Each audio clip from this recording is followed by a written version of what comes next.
Fernando Lozano, buenas tardes. Buenas tardes. Joan Pere, buena tarda. Hola, bona tarda, Cesc. I aquesta setmana incorporem el Francesco Camonita. Bona tarda, benvingut Hola, buena tarde, ¿qué tal? a lo que son ya el tema debate de este programa desde hace ya 5 semanas que llevamos de confinamiento, 5 programas desde casa. La semana pasada, Fernando, ya indicamos un poco de lo que trataríamos hoy, de la reunión que hubo el martes, que no se concretó, que tuvimos que esperar hasta el jueves para que el Así es. Eurogrupo se decidiera a aceptar lo que finalmente aceptó, y nosotros al principio del programa hemos visto unas medidas económicas para rescatar o para ayudar a los países que lo necesiten a partir de ahora. Sí, así es. Es un primer paquete que yo creo que va en la buena dirección. Son 540.000 millones de euros repartidos en 3 partidas distintas, cada una con un objetivo distinto, diferente. Quedó pendiente la discusión que parecía haber enquistado la reunión del martes y que también podía haber enquistado la del jueves, que es la famosa discusión en o coronabonos o el plan de reconstrucción planteado propuesto por Francia. Me imagino que ese plan de reconstrucción o esa disputa, controversia, discusión sobre los coronabonos será retomada tarde o temprano por los miembros del Eurogrupo. Ya veremos con qué resultado, pero en principio este primer paquete de medidas yo creo que va en la buena dirección y que es un buen espaldarazo para el proyecto europeo y una buena bofetada para aquellos que ya pues estaban con las garras preparadas para hacer crítica barata del proceso de integración europea. Joan Pere, ¿qué piensas al respecto del acuerdo? Sí, estoy de acuerdo con la síntesis que nos hacía Fernando. Creo que encaja en el mejor de los acuerdos posibles. Creo que, porque también ha trascendido en prensa y lo que hemos podido leer en los textos oficiales, es un pequeño encaje de bolillos, un pequeño ejercicio para que todos los miembros del Eurogrupo se sintieran más o menos cómodos. Contaban los mentideros que había un par de conceptos, un par de palabras que estuvieron siendo negociadas hasta último momento. Y también rescato un poco las distintas lecturas que cada gobierno ha hecho para los suyos propios. El ministro italiano, y Francesco nos lo contará en un ratito, Gualteri, decía que los eurobonos ya estaban encima de la mesa. Yo sigo buscándolos. Y el ministro neerlandés insistía en que los eurobonos era una mala idea, que lo había sido, que lo era y que lo iba a ser, con lo cual es un acuerdo que pega un balón hacia adelante y seguimos negociando. Tenemos en la agenda un Consejo Europeo que no va a tardar mucho en llegar y yo creo que ahí van a acabar de fraguarse las cosas. Francesco. Bueno, en este sentido estoy bastante contento que mis compañeros están aportando un poco un aire, una brisa de optimismo, porque realmente de todos los medios, de todas las informaciones y un poco del fatalismo que salía de Italia, había estado dando una lectura un poco diferente de esto. Realmente yo creo que con esta situación del coronavirus, de alguna manera, bueno, voy a usar de alguna manera un italianismo, pero digamos, los nudos han llegado al peine, como se suele decir. Aquí hemos llegado a un tema de la integración europea bastante importante. La excusa ha sido, ya se había empezado con este tema de los eurobonos a raíz de la crisis económica, y ahora con esta situación de la pandemia realmente hemos vuelto a un nuevo punto de discusión sobre el futuro de la integración europea, de ver exactamente qué saldrá de todo esto. Ahora bien, la cuestión del coronabond o eurobond, como lo queremos llamar, realmente yo creo que todavía no está del todo acabada. Yo creo que todavía va a seguir por delante y dará problemas, porque hasta este momento, por ejemplo, el primer ministro Giuseppe Conte está diciendo declaradamente que él no activará el MES, que Italia no está de acuerdo con esto, que esto no va bien, que esto sí que es una primera manera después de un Eurogrupo realmente de fuego, después de la batalla se alcanza algo, pero todavía que no estamos ahí. Y entonces hay un debate principal si realmente lo tenemos que ver como si, hablando de la manera de hacer las cosas europeas, un primer alcance, pero realmente hablando de la cuestión más estructural, más profunda de hacia dónde va la integración europea, vamos a ver, a lo mejor allí quedan todavía bastante elementos sobre la mesa. ¿Creéis a grandes rasgos que es un buen acuerdo el conseguido por parte de los 27 estados? Bueno, vamos a ver. tenemos que tener en cuenta una cosa, y este debe ser el punto de partida, y en este sentido a mí me gustaría aclararlo para que la gente que ve sobre todo mucho la televisión, pues no se sienta engañada. La Unión Europea, en este sentido, está improvisando. Ojo, es decir, estamos creando instrumentos, mecanismos, los cuales no estaban previstos ni contemplados en la agenda. Por lo tanto, todo lo que venga de Europa, sobre todo pues, esta vía, la vía económica, viene bien. Y hay que recibirlo con buen agrado y con buena gana. Luego está lo otro, la discusión sobre si los eurobonos o coronabonos es lo mejor a medio largo plazo. Yo particularmente, porque obviamente cuando uno entra en la crítica y en el debate tiene que aportar sus propias ideas. Yo particularmente no soy muy partidario de que se utilice o se use ese instrumento para abordar la crisis económica, la aparente terrible crisis económica a la que nos vamos a enfrentar dentro de unos meses o dentro de un año. Yo sería partidario de otro tipo de instrumentos.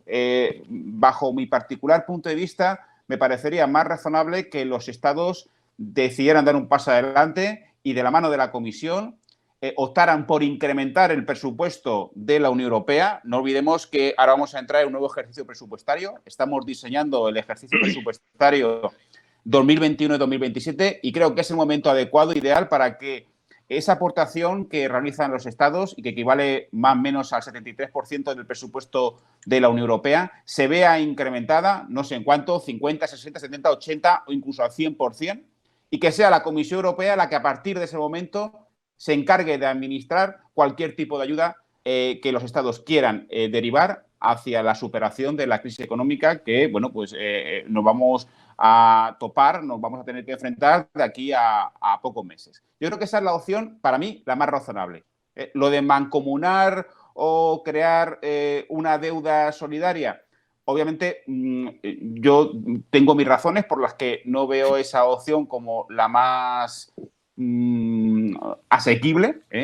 Creo que esa es una opción que se va a encontrar con la resistencia insalvable de algunos Estados miembros de la Unión Europea y, por lo tanto, yo esa opción la desecharía. No me emperraría con esa opción y exploraría otras opciones como la de, por ejemplo, lo acabo de decir, incrementar el presupuesto comunitario. Un acuerdo que se llegó en una reunión que no fructiferó, eran 16 horas, terminaron la madrugada del miércoles, se volvieron a reunir el jueves, la hora fue a las 5 de la tarde, pero esto no pasó hasta las 9 de la noche.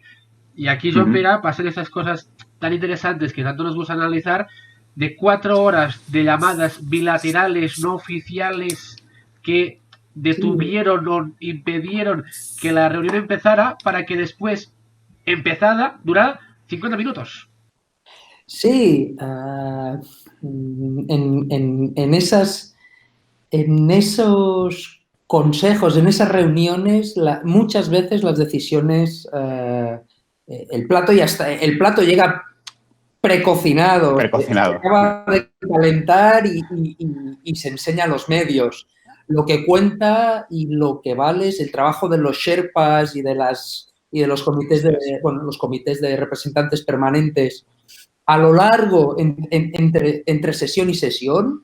Nunca nos acordamos, pocas veces aparecen en el foco de atención, pero son la gente que realmente se conoce, que crea y establece confianzas, vínculos personales, legitimidades.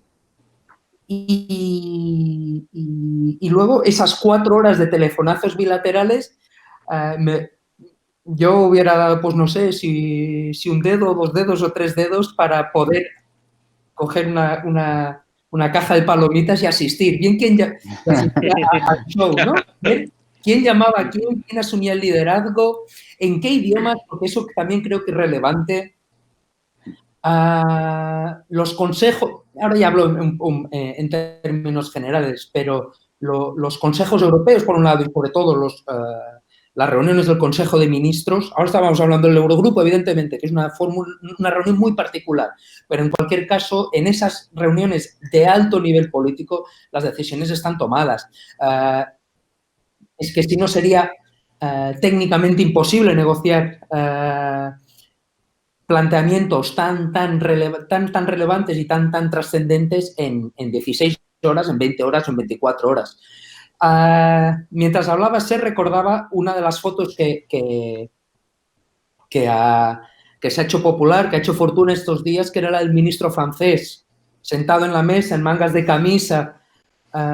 Bueno, esas cosas cuentan y cuentan mucho. Cosas que cuentan mucho, Francesco, y que, como explicaba Joan Pere, nos gustaría muchísimo saber qué pasa, porque a veces te puede venir todo de una llamada o de la diligencia de cambiar de idioma, como comentaba Joan Pere, de mira, de Macron intentando no hablar francés y hacer el gesto de hablarle en inglés a Merkel en casos de Estado. Recordemos que esto era principalmente también reuniones entre ministros de finanzas, pero para hacernos la idea de hasta qué punto había voluntad o no de adaptar el interés propio para encontrar un beneficio común.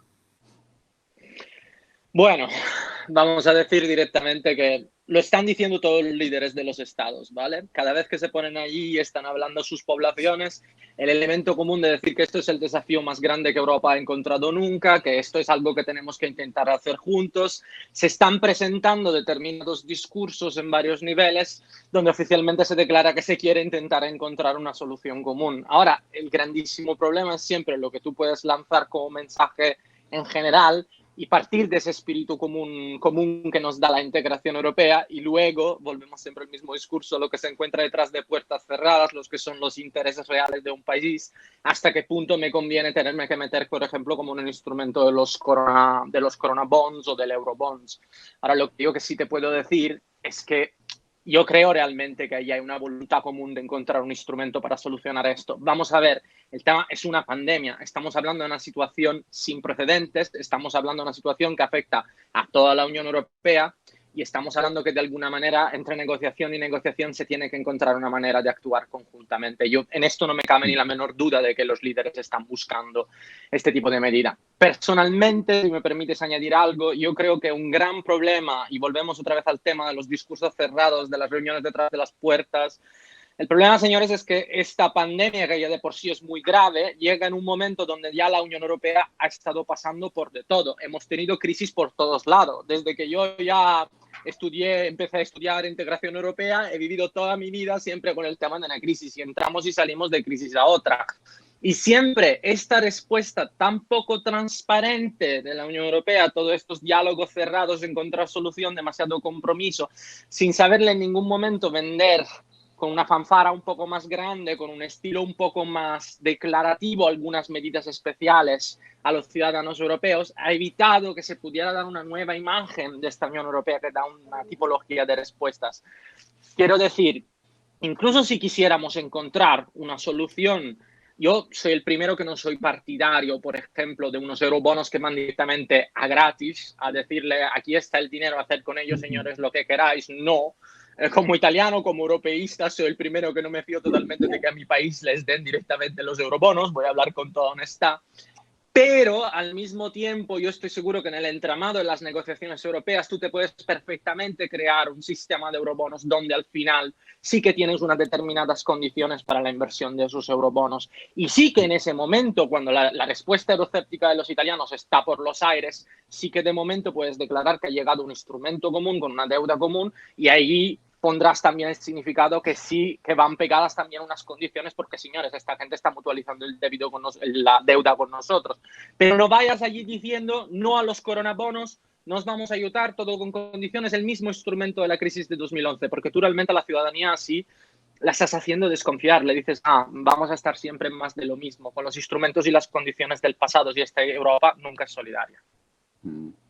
Bueno, yo en cualquier caso sí que quería aclarar igualmente, sí, porque esto es algo que yo creo que de lo que la ciudadanía en términos generales no es consciente.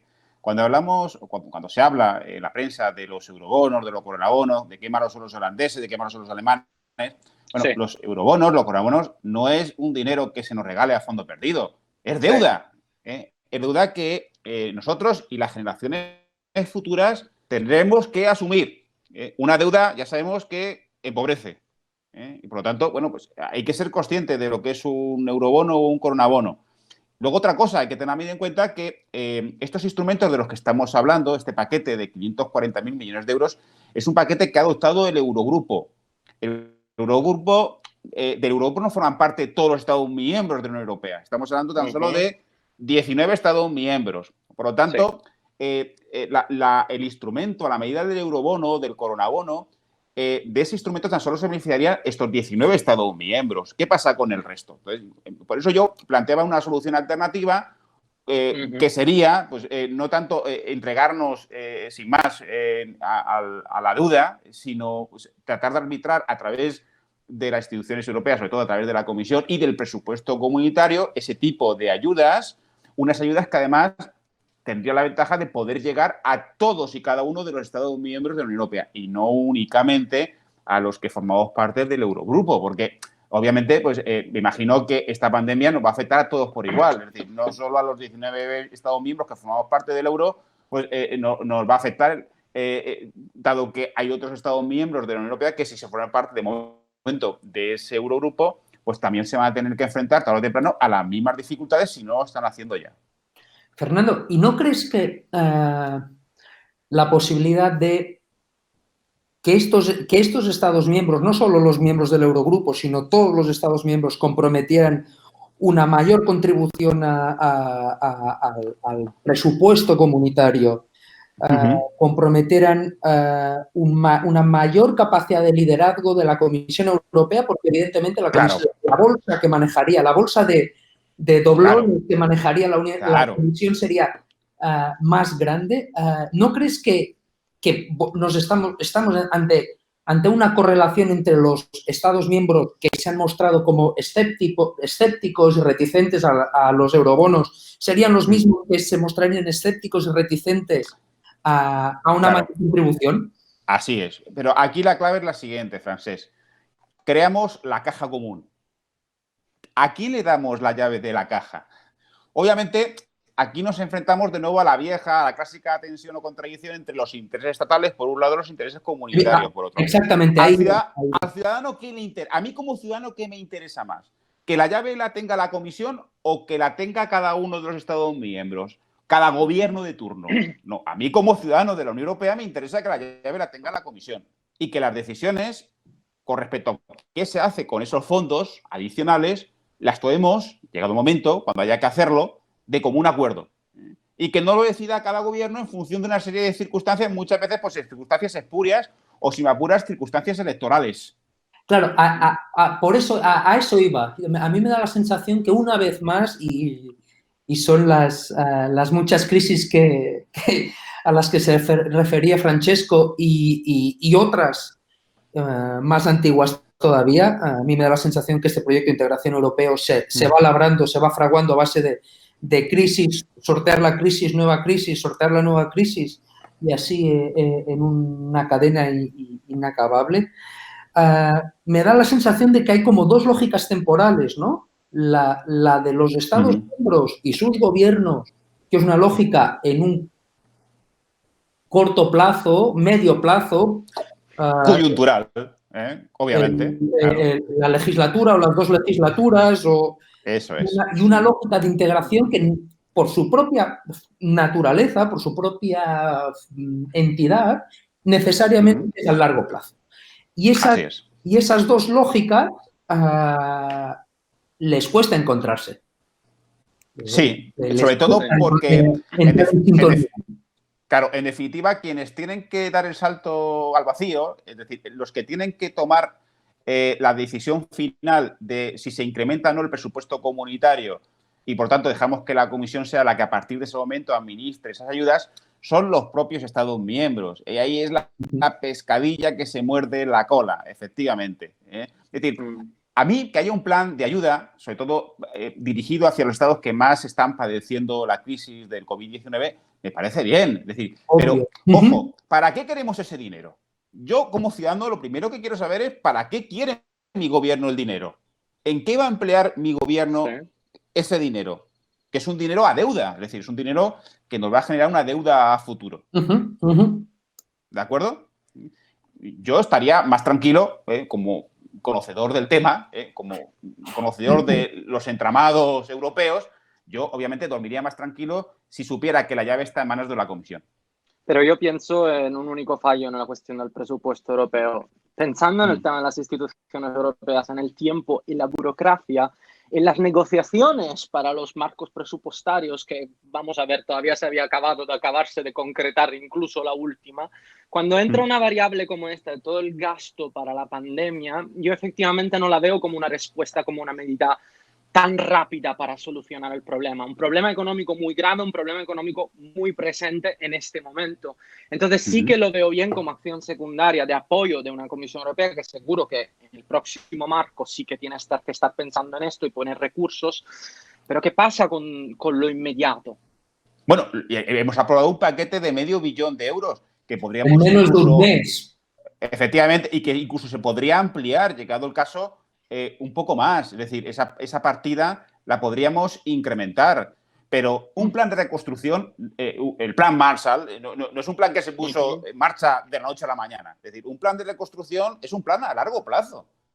Y es más, yo no me quedaría solo con lo de tratar de salvar los muebles y, en la medida de lo posible, salir del apuro que nos ha generado la pandemia. Hay que mirar a largo plazo. La economía europea tiene un problema estructural, sobre todo la economía, el modelo económico de los países del sur de Europa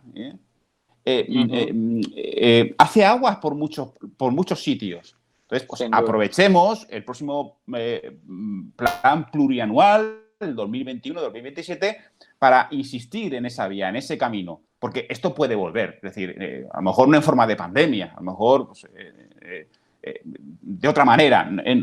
Vamos, yo no tengo una bola de cristal. Y tenemos que estar preparados, no solo física y mentalmente, también económica y estructuralmente. Entonces, lo de hoy es un parche, ¿no? Pero insisto, es comida para hoy, pero hambre para mañana. Entonces, yo creo que los líderes europeos, en ese sentido, tendrían que, aunque no estén muy capacitados en términos generales, tendrían que dar un paso adelante, ir más allá de lo puramente coyuntural y tratar de ver a medio y largo plazo, con el fin de pensar no tanto en ellos, sino más en la ciudadanía y sobre todo en la juventud, en los jóvenes, que son en definitiva los que van a tener que pagar esta deuda. Hemos hablado de las medidas y de los problemas y las coyunturas económicas. Nos queda ya poco tiempo, pero sí que antes de terminar quería hablar de lo que ha dicho la vicepresidenta de la Comisión Europea, Dubravka Šuica. Ella, apuntaba que en mayo debía tener lugar una conferencia, que era la Conferencia para el Futuro de Europa, que obviamente pues no va a tener lugar. Y lo que decía en un artículo publicado este martes en el Financial Times era que habría muchas tensiones a partir de ahora, de estas semanas, que emergerían de esta crisis entre países. No sé qué piensas al respecto. Es un poco ya la idea coyuntural de Europa, más que la económica, que evidentemente está, como hemos comentado. Bueno, la tensión es evidente. No sé si es una tensión sexual o política no resuelta. No sabría cómo calificarla, ¿no? Pero esa tensión, tampoco nos volvamos locos. Esa tensión es una tensión consustancial al proceso de integración europea.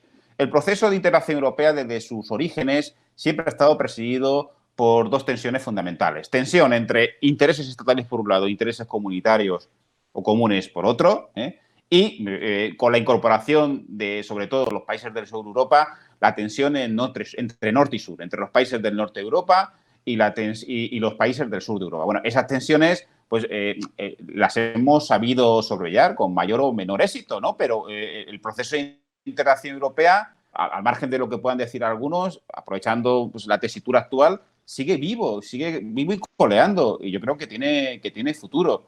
Obviamente, pues que no haya tensión en un proceso tan ambicioso como este, pues la verdad es que querer convertir la Unión Europea en una balsa de aceite, pues yo creo que tampoco es hasta cierto punto lógico y razonable. Esto es como querer vender que uno forma parte de una familia idílica en la que nunca se discute. No, en todas las familias se discute. La Unión Europea en ese sentido es una familia más, con sus tensiones y contradicciones. Por lo tanto, lo que hay que tratar es que lo que nos une, los elementos que nos unen en número y en profundidad sean mayores que los que nos diferencian. Ese es el lema de la Unión Europea, además, unidos en la diversidad. Sí, estoy de acuerdo, Fernando, sobre todo en esta dimensión. en este redimensionar o resignificar el conflicto, ¿no? Cada vez más vamos hacia conflictos que van también como en línea con lo que decía Francesco, al tuétano del hueso, van al núcleo duro, van a lo político, ya no hay más elementos, ya no hay más parafernales, se está discutiendo el meollo de la cuestión. Y eso no es intrínsecamente malo, no es intrínsecamente malo. O sea, quizás esa balsa de aceite sería todavía más sospechosa que la evidencia de que hay proyectos como muy distintos y visiones como muy distintas. También me da la sensación, retomando todo lo que hemos dicho, que precisamente porque hay esta percepción de que estamos en un momento un momento crítico en el que la trayectoria de este proyecto de integración puede dar un cambiazo, puede haber un giro, un cambio de timón, un volantazo, un cambio de rumbo. Todos los Estados miembros y todos los actores y decisores principales, por un lado están siendo como muy cautelosos y por el otro están intentando afirmar y reafirmar su posición. En aquello de que a río revuelto, pues todo el mundo está como fraguando, consolidándose en una visión. No vaya a ser que, dada la incerteza, la incertidumbre, la inestabilidad, la sensibilidad de este proyecto en este momento concreto, a 20 años vista o 15 años vista nos encontremos con un proyecto de integración europeo que algunos de estos actores no estén conformes y no estén suficientemente cómodos. Con lo cual ahora todo el mundo está como muy tensionado, precisamente porque todo el mundo se da cuenta de la magnitud del momento. Estamos llegando a, no sé si vale el símil futbolístico, pero empatando está llegando los últimos 10 minutos del partido y todo el mundo, ya en este momento ya nadie esconde la pierna.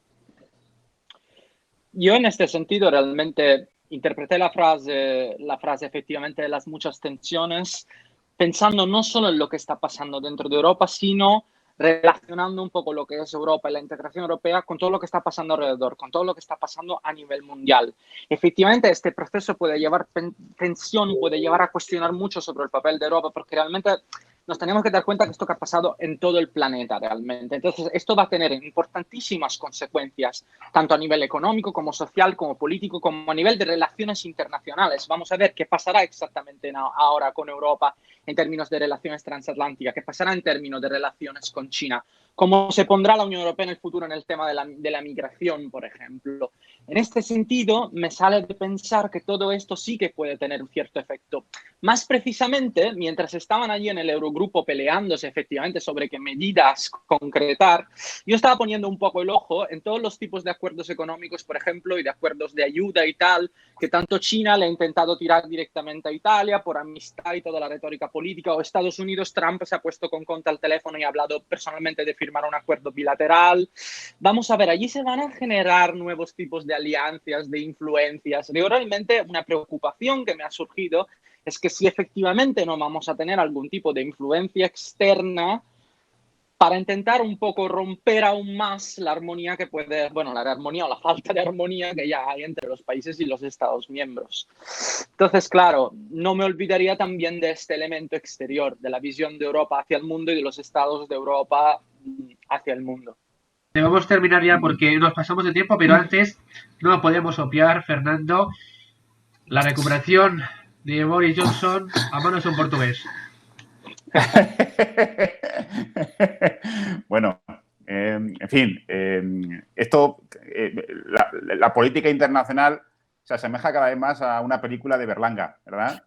¿Quién le iba a decir al bueno de Boris que iba a salir adelante y además, nada más y nada menos, gracias a los cuidados de un enfermero? Es enfermero, ¿verdad? No enfermera, ¿eh? Un enfermero, de un enfermero portugués. En fin, yo espero que cuando se recupere en la Cámara de los Comunes algún líder de un partido rival se lo recuerde, con el fin de atizarle bien fuerte. Porque no olvidemos que, en buena medida, la campaña a favor del Brexit se ha basado en un discurso, podríamos decir, que rozaba, que en algunos puntos rozaba la xenofobia. ¿De acuerdo? Por tanto, bueno, pues yo espero que los británicos tengan en cuenta no solo su líder, sino en general la población, esta población británica que se ha mostrado durante los últimos meses tan abiertamente xenófoba, se lo haga mirar y recapacite.